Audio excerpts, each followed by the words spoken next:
The only way that I'm going to be able to make a living at this thing that I love is to learn the business skills around that. So at least if I'm going for something called communication, I can immediately apply that to music.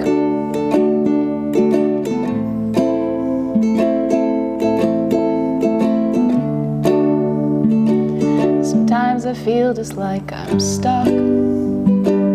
Sometimes I feel like I'm not good enough. Sometimes my insides are at war when I know you deserve more, yet you just hold me through the storm.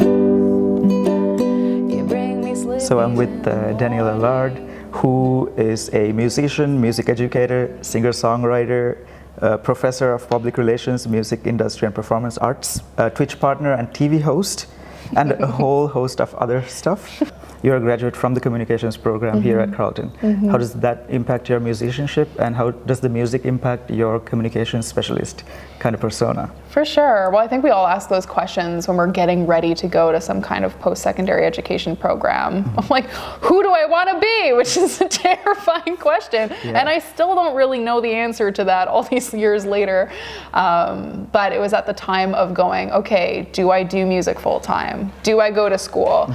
Do I go and I learn production only? And for me, I was really lucky that we had to do this kind of business planning. We had to decide what is going to be the best if you're going to go on tour, what's going to be the best path if you're going to go to the studio. And I realized the only way that I'm going to be able to make a living at this thing that I love is to learn the business skills around that. Makes sense.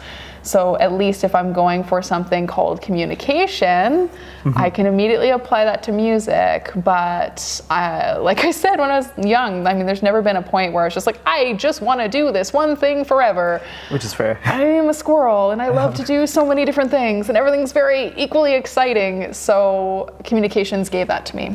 That makes sense. And then I can go and I can work for any different organization. And I went out and I worked for not-for-profits. I worked in television. I worked at the college. And that background has given me so much. So when you think about what communications does for me in music, I mean, it's everything now. And now I get to blend all the things that I love and what I do day to day. So helping people to get on stage or helping them to manage their online presence as artists.